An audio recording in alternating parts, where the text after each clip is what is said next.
ઝાપીજી ન હોય તો ઠાકોરજી કેમાં પધરાવવા અથવા પધરાવીને લઈ જવા? બને તો ઝાપીજી વસાવી લેવા જોઈએ. અહીંયા પણ ઘણીવાર ગાર્ડનનો અને મળતું હોય છે, એમાં પણ વાંસના ઝાપી જેવા મળતા હોય છે અને એની ઉપર વેલ્વેટનું કપડું ને લગાવી લો એટલે એક ઝાપીજી જેવું થઈ જાય અને એમાં પછી ગાદી તકિયાની રીતે રાખી અને ઠાકોરજીને પધરાવી લેવા. પણ બહુ પ્લાસ્ટિકના કે સ્ટીલનો ડબ્બો પેક હોય એમાં ઠાકોરજીને ન પધરાવાય. આવું વાંસનું જો મળે અહીંયા મળતું જ હોય છે તો એમાં પધરાવી અને એને ઝાપીજી જેવું કરી દે. તુલસીની કંઠી કેટલી પહેરવી? પુષ્ટિ માર્ગમાં 2 મંત્રની દીક્ષા તમને આપવામાં આવે છે. એક અષ્ટાક્ષર અને બીજો પંચાક્ષર, જે ગદ્ય મંત્ર સમય ગદ્ય મંત્ર જેમ કવિતા હોય એટલે પોઇટ્રી કહેવાય અને લિટરેચર એ ગદ્ય કહેવાય. તો બ્રહ્મસ્વર મંત્ર જ્યારે આપણે બોલી તો પહેલા ગદ્ય લિટરેચર બોલી અને છેલ્લે 5 અક્ષરનો મંત્ર હોય છે. તો 2 મંત્રની દીક્ષા આપણને થાય છે એટલે દરેક બ્રહ્મ સંબંધી વૈષ્ણવે 2 કંઠી ગળામાં પહેરવી. કારણ કે 2 મંત્ર એટલા માટે પ્રભુ 2 રૂપમાં છે, નામ અને સ્વરૂપ. તો નામ લેવાનો અધિકાર અષ્ટાક્ષર મંત્રથી મળે અને સ્વરૂપ સેવાનો અધિકાર પંચાક્ષર. દીક્ષા એટલે સાધના કરવાનો અધિકાર, ભક્તિ કરવાનો અધિકાર આપણને પ્રાપ્ત થાય છે. કારણ કે આપણું તન મન ધન બધું લૌકિક છે. તો લૌકિક વસ્તુથી અલૌકિક એવા પ્રભુને કેમ રીઝવી શકાય? પણ જ્યારે બ્રહ્મ સંબંધ લઈ આપણે બધું સમર્પિત કરી દઈએ છીએ એટલે કે પ્રભુને ધરી દઈએ છીએ, એનો ભગવાન જોડે સંબંધ કરાવીએ છીએ અને ભગવાન જોડે જેનો સંબંધ થાય એ પછી લૌકિક રહેતું નથી. એટલે કે હવે આપણું ધન પ્રભુની પ્રસન્નતાનું કારણ બનશે, હવે આપણો દેહ ઠાકોરજીને લાયક થયો, હવે આપણું મન પ્રભુને પધારવાને લાયક થયું, કારણ પ્રભુને સમર્પિત થયું. તો આ 2 મંત્ર અષ્ટાક્ષર ને પંચાક્ષર, એમાં પણ મોટા ભાગના લોકો ખોટું બોલતા હોય છે, ખોટું લખતા હોય છે.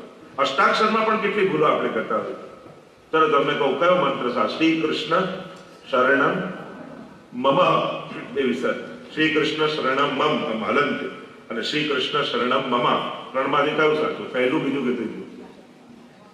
પહેલું મમ. આ 3 ખોટા છે. શ્રી કૃષ્ણ, કૃષ્ણ પછી વિસર્ગ, શરણમ બિંદી મમ.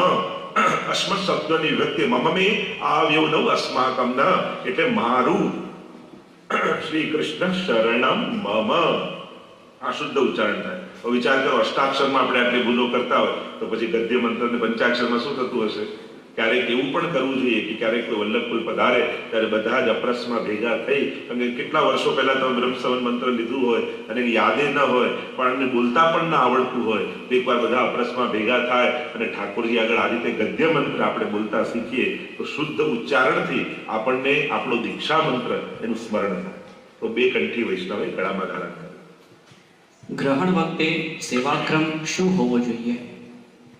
એટલે સેવાક્રમમાં એક તો હવેલીનો સેવાક્રમ હોય છે ને એક વૈષ્ણવને ત્યાંનો ક્રમ હોય છે. વૈષ્ણવને ત્યાં અને હવેલીમાં ઠાકોરજી એ સમયે પહોંચતા નથી, જાગે છે અને દર્શન ખુલ્લા રહે છે. પણ તમારે ત્યાં તમે ઠાકોરજી સવારે પહોંચાડી દેતા હો એટલે ગ્રહણ સમયે જ્યારે ગ્રહણ લાગે ત્યારે ઠાકોરજીની તૈયારીમાં પહોંચતા જ ભલે હોય, ઝારી બંટા વડા કરી દેવા અને ગ્રહણ ઉતરે ત્યારે અપરસ કરી સ્નાન કરી અને ફરી ઝારી બંટા લઈ અને ઠાકોરજીને ધરવા. આટલો ક્રમ કરવો જોઈએ. બાકી ગ્રહણનો તો ઘણો મોટો ક્રમ છે. સૂતક વિશેની સાદી સમજ. આપણે ત્યાં 3 પ્રકારની એષણા દોષ કયા છે: લોકેશણા, વિત્રેષણા અને પુત્રેષણા. એટલે કે કહેવાનો સાદા શબ્દોમાં કહું કે જ્યારે આપણું હૃદય લૌકિક આવેશમાં હોય ત્યારે પ્રભુ પાસે નથી. આ એષણા દોષ કહેવામાં આવે છે. અને એટલા માટે 2 પ્રકારનું સૂતક હોય, એક પિંડુ અને બીજું સૂતક. આપણે ત્યાં નિર્ણય સિંધુ અને ધર્મ સિંધુ, અને એ કેવલ પુષ્ટિ માર્ગના કોઈ નથી, હિન્દુ ધર્મના, બધા હિન્દુઓ માટે એક એવો ક્રમ બનાવવામાં આવ્યો કે જ્યારે કોઈ ગુજરી જાય છે એટલે જ્યારે ત્યાં સેવા બિરાજતી હોય, ઘણીવાર જે ભક્તિ કરતા હોય, જો ધર્મશાસ્ત્ર બહુ માણસનો વિચાર કરે, એ એમ કહે છે કે એવા સમયે તમારી એની જરૂર છે જે તમારા ગામમાં તમારા સગા ગુજરી ગયા છે, એના પરિવારને તમારી જરૂર છે. અને લોકો એમ કહેતા મારે તો સેવા છે, સેવા છોડીને હું ત્યાં ના જાઉં અને મારી ભક્તિ છૂટે. આવું ઠાકોરજીનું બહાનું કાઢી અને લોકો પેલાની મદદે ન જાય તો એ બિચારો એકલો પડી. એટલે ધર્મશાસ્ત્ર એવો નિયમ બનાવે છે કે તમને સૂતક લાગ્યું એટલે એટલા દિવસ તમે સેવા ન કરી શકો. તમારી જરૂર અત્યારે એને ત્યાં છે જ્યાં કોઈને ગુજરી ગયું છે. કારણ કે એવા સમયના દુઃખના સમયે જો તમે એની સાથે ન ઉભા રહો તો એકલો પડી જાય. અને એટલા માટે આપણે ત્યાં પ્રતિબંધિત કર્યા કે હા આટલા સમય તમારે ભગવત સેવા નહીં કરવી ને એની પાસે જવું. પણ હવે લોકો દેશ વિદેશ આદિમાં રહે. અને બીજું એક છે ઋણાનુબંધનો સંબંધ. જો એક વ્યવહારનો સંબંધ હોય છે અને એક ઋણાનુબંધનો સંબંધ હોય છે કે જે 7 પેઢીમાંથી આપણા ડીએનએ એ બધા છૂટા પડ્યા છે રંગસૂત્ર, તો આપણા બધાનો એકબીજા ઉપર ઋણ છે. તો જેનાથી જન્મ થાય છે એનું ઋણ લઈને માણસ પેદા થાય. આપણે ત્યાં તો અનેક ઋણ કયા છે. માતા પિતાનું ઋણ, પૂર્વજોનું ઋણ, ભૂમિનું ઋણ, આટલા ઋણ સાથે માણસ પેદા થાય. તો જ્યારે એ જીવ તમારા જે ઋણાનુબંધમાં છે, એક જ પેલા કુટુંબમાંથી છો, અને જ્યારે એ ગુજરે છે અને પિતૃ બને છે ત્યારે આપણને એ લૌકિક આવેશનો શોક લાગે છે. તો ઘણીવાર તમે કહો અમારે તો જરાય સંબંધ નહોતો, કાંઈ પ્રેમ નહોતું, તો સૂતક પાડવા. હા, સિક્યોરિટીમાંથી જતા હોય તો આપણે થોડી આતંકવાદી છે, તો સિક્યોરિટી ચેક તો કરાવવું પડે છે. જ્યારે લો બનતા હોય ત્યારે પેલા જે અમુક વિશેષ ધર્મ એ બધા માટે કોમન બનતા હોય ત્યારે કોઈ આપત ધર્મનો વિચાર ન કરાતો. ત્યારે બધા માટે સમાન રૂપે લો બનાવવામાં આવે, મોટા ભાગના લોકોનું હિતનો વિચાર કરે, તો એને સૂતક કહેવાય. પણ આપણા આચાર્યોએ બહુ સુંદર વાત કે સૂતક શું છે, તો કે પ્રભુના વિરહ કરવાની સુંદર તક, એનું નામ સૂતક.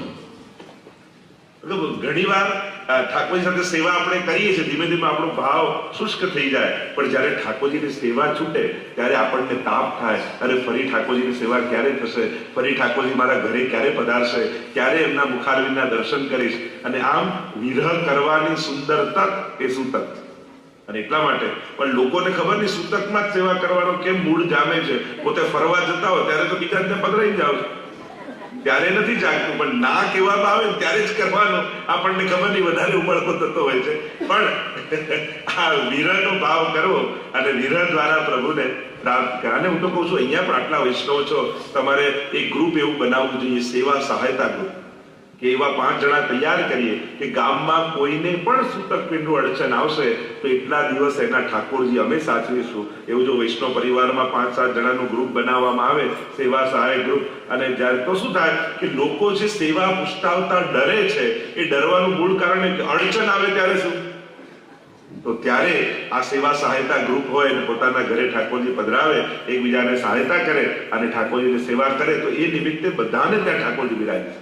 પણ સૂતક આવે ત્યારે, ફરવા જાવ ત્યારે નહીં, ત્યારે તો ઠાકોરજીને સાથે જ પધરાઈ જાય. ચરણામૃત ક્યારે ક્યારે લેવું જોઈએ? એમ તો આપણે ત્યાં સવારે સ્નાન કરી સેવામાં જતા પહેલા ચરણામૃત મુખમાં પધરાઈ, આંખોમાં લગાડી અને પછી જતા આવે. શ્રી મહાપ્રભુજી બેઠક સ્વરૂપને મિશ્રી ભોગ ધરાવાય કે નહીં? એટલે તમારા ઘરે વિરાજતા ઠાકોર મહાપ્રભુજીને ક્રમ જ્યારે પધરાવતી વખતે રાખ્યો હોય, યા તમારી ભાવના હોય તો તમે કરી શકો છો. અને મૂળ બેઠકમાં જાઓ ત્યારે તો ધરતા જોઈએ છે આપણે વિશે. હવેના 3 સવાલ જે છે એ એક જ ટોપિક પર છે, એટલે હું ત્રણેય સવાલ એક સાથે વાંચું છું. દર્શન સ્વરૂપ ઠાકોરજીને ભોગ ધરાવવા વલ્લભકુલની આજ્ઞા લેવી જરૂરી છે કે નહીં? પૂછતાવેલા ઠાકોરજી અને દર્શન સ્વરૂપ ઠાકોરજીને સેવ સામગ્રી ધરાવાય કે નહીં? અને દર્શન સ્વરૂપ ઠાકોરજીને ભોગ ધરાવ્યા બાદ શ્રી મહાપ્રભુજીની કાની આપવી જોઈએ કે નહીં? અને ટેરો કરવો જોઈએ કે નહીં? એટલે પુષ્ટાવ્યા ન હોય એમ તો ક્રમ એવો છે કે પુષ્ટ કરીને ઠાકોરજી પધરાવવા, પણ એવી અનુકૂળતા ન હોય ને એમને પધરાવ્યા હોય તો ત્યારે પછી આજ્ઞા લેવાની એટલી આવશ્યકતા રહેતી નથી. જ્યારે આપણે દર્શનીય એટલે સ્પષ્ટ કરાવીને પધરાયા હોય એ સમય પૂછી લેવાનું કે આ રીતે ભોગ ધરીશ અને ક્રમ કરીશ, તો તમે કરી શકો છો, એમાં કોઈ જ વાંધો નથી. તમારા દર્શનીય ઠાકોરજીને તમે મિશ્રી ભોગ, સૂકો મેવો ભોગ ધરી અને એ રીતે ગ્રહણ કરી શકો છો. પુષ્ટાવેલા ઠાકોરજી હોય તો એમનું વિધાન હોય. પુષ્ટ એટલે મહાપ્રભુજીના હૃદયમાં બિરાજતા પ્રભુનો એમાં આવિર્ભાવ કરો. કારણ કે પ્રભુ ક્યાં બિરાજે છે? આપણા સેવ્ય કોણ છે? તો કે જે શ્રી વલ્લભના હૃદયમાં બિરાજે છે એ આપણા સેવનીય પ્રભુ છે. બાકી પ્રભુ તો કણકણમાં બિરાજે છે, પણ કણકણમાં બિરાજતા ઠાકોરજીએ મારા ઉદ્ધારનો સંકલ્પ કર્યો નથી. પુષ્ટાવવું એટલે કે આ જીવ મારો છે અને આની સેવાનો હું અંગીકાર કરીશ અને હું આનો ઉદ્ધાર કરીશ, એવા સંકલ્પ સાથે પ્રભુનો આવિર્ભાવ કરાવો. અને એવા સંકલ્પ સાથે બિરાગે એને કહેવાય પુષ્ટાવવા. તો એ પુષ્ટાવેલા પ્રભુ હોય ત્યારે વલ્લભકુળની આજ્ઞા ત્યારે કાની આપવાની હોય. દર્શનીય ઠાકોરજીને કાનીની પણ આવશ્યકતા નથી હોતી, પણ મહાપ્રભુજીને વંદન કરી અને કરી શકાય. આજનો છેલ્લો પ્રશ્ન છે. પૂજ્ય મહારાજ શ્રી, આપના મત મુજબ સાચો વૈષ્ણવ કોને કહેવાય? જો આઈડિયલ જે એક સ્થાન છે એ દરેક ક્ષેત્રમાં હોય. હું તો ચલો વૈષ્ણવની તો વાત પછી, એક સાચો માણસ કોને કહેવાય? જો એ સૌથી પહેલા તો માણસ છે, કારણ કે સારો માણસ નથી બન્યો ત્યાં સુધી એ સારો વૈષ્ણવ, સારો સ્વામિનારાયણ, સારો જૈન, સારો મુસલમાન, સારો ક્રિશ્ચન નથી થઈ શકતો. એટલે સૌથી પહેલા સારા વૈષ્ણવ બનવા માટે એક સારા માણસ બનવું જરૂરી. અને એ માણસાઈના ગુણ જો નથી તો પછી વૈષ્ણવતાના ગુણ પાયો જ ન હોય તો મકાન બનશે ક્યાં? સારા માણસ બનવું એ સૌથી પહેલી જરૂરિયાત છે દરેક ધર્મ માટે. અને કદાચ ભલે ને ભગવાનમાં ન માનતો હોય છતાંય સારા માણસ તો થવું જ જોઈએ. અને વૈષ્ણવતાના લક્ષણ તો આપણે ત્યાં અનેક પ્રકારથી આપ્યા છે. જેમ નરસિંહ મહેતાએ પણ ગાયું છે ને, વૈષ્ણવ જનતો તેને કહીએ જે ભીડ ભરાઈ જાણે રે. હવે લોકો એમ કે વૈષ્ણવ જનતો તેને કહીએ ભીડમાં ધક્કા મારે રે. હવે ભલે આપણે બદલી નાખી, પણ મૂળ વાત તો આખું જે આપણે બધા જ જાણીએ છીએ કે આદર્શ કોણ હોય. પણ એ કલ્પનામાં પણ નહીં રહેવું કે કોઈ આદર્શ મળે ત્યારે જ એની જોડે સત્સંગ કરે. વૈષ્ણવતા આપણે બધામાંથી ગોતવાની છે. જો દરેકની અંદર સારુંપણું છે. તમે કોઈ એવું ઝાડ ગોતવા જશો કે એક જ ડાળમાં જેમાં કેળું, પપૈયું, ચીકુ, સફરજન બધું ઉગે, એવું ઝાડ નહીં મળે. પણ આ એક થેલીમાં બધું ભેગું કરી શકે. એમ આપણી બુદ્ધિ, આપણું મન એવું હોવું જોઈએ કે આપણી આસપાસ રહેલા દરેક વૈષ્ણવની અંદર જે જે વૈષ્ણવતાના લક્ષણ દેખાય એને ભેગા કરતા જઈએ તો આપણી પાસે એક આદર્શ વૈષ્ણવ બની શકાય. અને એટલા માટે ઉત્તમ વ્યક્તિઓની શોધ, પેલું કેમ ઉત્તમ મિત્રને શોધવા જશો તો મિત્ર વગરના જ રહી જશો. પણ તમે ઉત્તમ મિત્ર બની શકો છો કે નહીં એનો પ્રયાસ આપણે કરવો. એટલે આદર્શ વૈષ્ણવને શોધવા કોઈ કાલ્પનિક પેલામાં ન રહો. આપણે બધા સાધારણ માણસ છે. આ બધું સહજ છે. માણસ હસતા હસતા રડી પડે ભાઈ માણસ છે, દડ રડી પડે ભાઈ માણસ છે. માણસ આવો જ છે. પણ તમારે જ્યારે સત્સંગ કરવાની વૃત્તિ છે તો એની અંદર સત્સંગ કઈ રીતે મળે? જેમ કોઈ વૈષ્ણવ કીર્તન બહુ સારા ગાય પણ બહુ ક્રોધી છે, આપણે શું આ તો બહુ ક્રોધી છે, આની પાસે શું કીર્તન શીખવા? તો આ તમે ચૂકી ગયા. એ જ્યારે મળે ત્યારે કીર્તનની જ વાત કાઢવી, એ બીજી વાત કાઢે તો જય શ્રી કૃષ્ણ કરે નીકળી જવું. આ તમારો સત્સંગ થઈ ગયો. તમારે એની અંદર જો સત્સંગ એટલે સદગુણોનો સંગ. કોઈ બહુ સારી માળા બનાવે છે તો એ જ્યારે મળે ત્યારે માળાજી વિશે જ વાત કાઢવી, એની પાસે કંઈક શીખવું, બીજી વાત કાઢે જય શ્રી કૃષ્ણ કરે નીકળી જવું. આપણી અંદર સત્સંગની વૃત્તિ છે કે નહીં? આપણી અંદર હંસ વૃત્તિ છે કે નહીં કે ક્ષીર અને નીરને જુદા પાડી શકે? એ આપણે વિચાર આપણાનો કરવો, ગામને સુધારવાનો પ્રયાસ નહીં કરો. બાકી ગામને તમે આદર્શ વૈષ્ણવ ગોતવા નીકળશો, કારણ કે આપણી દ્રષ્ટિમાં દોષ છે ને, એટલે આપણે દોષ જ જોઈ લઈએ. એ ગમે તેટલો આટલી સેવા કરે બધું બરાબર, કેટલો લોભી છે, પણ એમ નથી વિચારતા આટલો લોભી છે તો સેવા કરે છે, આટલો ક્રોધી છે તો સેવા કરે છે. આવું નથી વિચાર. આપણે શું વિચારે સેવા કરે આટલો ક્રોધ તો છોડતો નથી એમ કરીને નિંદા કરવા લાગીએ. પણ સાર એવો ન કાઢીએ કે આટલો ક્રોધી હોવા છતાં પોતાની સેવા છોડતો નથી, એ કેમે કરીને એની સેવા પહોંચી ને. તો સાર કાઢતા આવડવું જોઈએ. આપણે કયો ગુણ જોવો છે. આપણે ભલે કહેતા હોય કે અમે ઘઉં વીણવા બેઠા, પણ વીણીએ તો કાકડા જ છીએ આપણે બધા. આપણે ભલે ઘઉં એમ કે ઘઉં વીણવા બોલે શું ઘઉં વીણવા આપણે કાકડા જ વીણતા હોઈએ છીએ.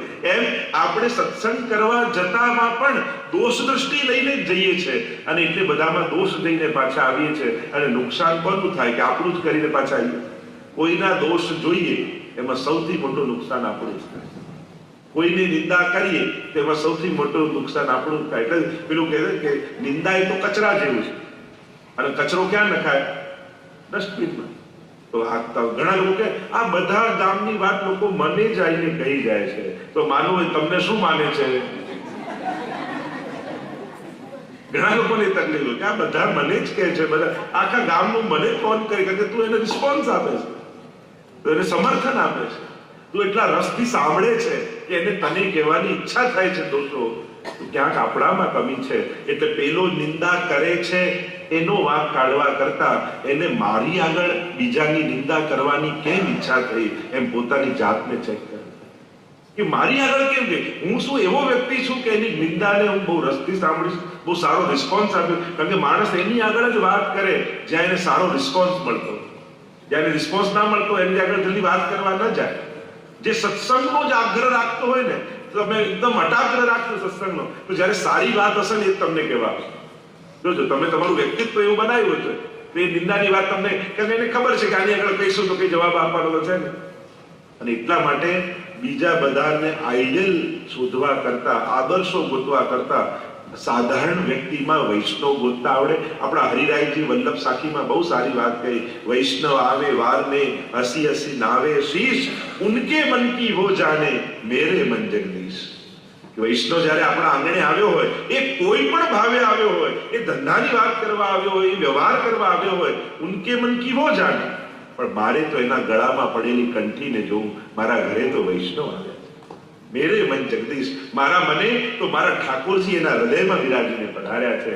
આવો ઉત્તમ ભાવ જ્યારે આપણો થાય તો પછી સામેવાળો કેવો છે એનું મહત્વ રહેતું નથી. જ્યારે આપણે ઉત્તમ નથી હોતા ત્યારે સામેવાળાની મહત્તા વધી જાય છે, અને જ્યારે આપણે ઉત્તમ હોઈએ છીએ ત્યારે સામેવાળો ગૌણ બની જાય છે. એટલે તમે જ્યારે ઉત્તમ ભાવ સાથે જીવો છો તો સામે તમને કેવા મળે છે ફરક નથી પડતો. એનો રંગ તમને નથી લાગતો, પણ તમારો રંગ એને લાગી જાય છે. તુજ સંગે કોઈ વૈષ્ણવ થાય તો તું વૈષ્ણવ સાચો, તારા સંગનો રંગ ન લાગે ત્યાં લગી તું કાચો. આપણે ત્યાં એટલે જ કહ્યું કે તારો રંગ લગાડ. જો એના આપણા ગુણો એને નથી લગાડી શકતા તો એના દોષો આપણને કેમ ચોંટી જાય છે એનો વિચાર આપણે કરવો. એટલે આદર્શ વૈષ્ણવની વ્યાખ્યા તો ઘણી છે, પણ જે ભગવાનનો છે, જો ભક્ત અને ભગવતીમાં ફરક એ કે જેના હૃદયમાં ભગવાન રહે એ ભક્ત, અને જે ભગવાનના હૃદયમાં રહે એ ભગવતી છે. આવા ભગવતીઓના તો અનંત ગુણો છે અને એમને તો વંદન જ કરવા રહ્યા.